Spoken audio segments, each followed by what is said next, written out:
নমস্কার বন্ধুরা, আবহাওয়াজনিত সমস্যার কারণে বাংলায় পাঞ্জাব আলুর বীজ আসতে দেরি হচ্ছে, যার ফলে চাহিদার তুলনায় যোগানে ঘাটতি হতে দেখা যাচ্ছে। এমনিতে সরাসরি জলন্ধর থেকে পশ্চিমবঙ্গে আলুর বীজের গাড়ি ঢুকতে যা সময় লাগে, বর্তমানে কুয়াশাজনিত কারণে তার চেয়ে বেশি সময় লেগে যাচ্ছে। ফলে অসুবিধায় পড়তে হচ্ছে বাংলার কৃষকদের। কিছু কিছু এলাকায় টাকা দিলেও বীজ না মেলায় চাষ শুরুই করতে পারছেন না কৃষকেরা, আর তা জানাচ্ছেন গ্রাম বাংলার প্রান্তিক চাষিরা। আজ ঘাটালে জ্যোতি আলুর বীজের দাম রয়েছে 2550 থেকে 2800 টাকা, আর পোখরাজ আলুর বিভিন্ন কোয়ালিটির বীজের দাম ঘাটালে রয়েছে 2000 টাকার মধ্যে। চন্দ্রকোনা টাউনে আজকের দিনে জ্যোতি আলুর বীজের দাম রয়েছে 2450 থেকে 2700 টাকা।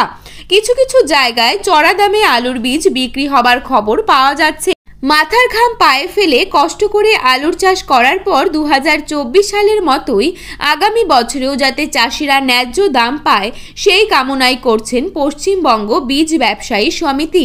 গত বছরের তুলনায় এবছর কি আলুর চাষ বেশি হচ্ছে? এই প্রশ্নটাই সবার মনেই ঘুরপাক খাচ্ছে। যারা এবছর শেষ পর্যন্ত আলু রাখলেন তারাই কি তাহলে পাক্কা ব্যবসায়ী? 2025 সালে আলুর বাজার যথেষ্ট উদ্বেগজনক হতে চলেছে, কারণ গত কয়েক বছরে আলুর চাষ করে লস হবার পর অনেকেই আলু চাষ থেকে মুখ ঘুরিয়ে নিয়েছেন, আর 2024 সালে লাভের মুখ দেখার পর অনেকেই নতুন করে চাষ শুরু করার অক্সিজেন পেয়ে গেছেন।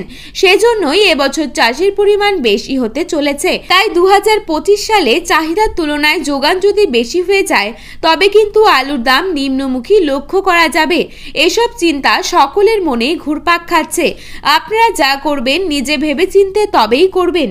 অন্যের কথা শুনে যদি কোনো ভুল করেন, তবে আপনাকেই সব সহ্য করতে হবে। আশেপাশে কি হচ্ছে খবর রাখুন এবং এগিয়ে যান। চাষের শুরুতেই যখন কালোবাজারের মুখে পড়ে চাষিদেরকে অত্যাধিক দাম দিয়ে রাসায়নিক সার ও আলুর বীজ কিনতে হয়, মনোবল ভেঙে যায়। তাই আপনারা সকলেই নিজ এলাকায় কালোবাজারের বিরুদ্ধে পদক্ষেপ নিন, যাতে করে আগামী দিনে চাষিদের জন্য কালোবাজারের নামটাই মুছে যায়। তো বন্ধুরা, এই ছিল আজকের আলুর সঠিক বাজার মূল্য।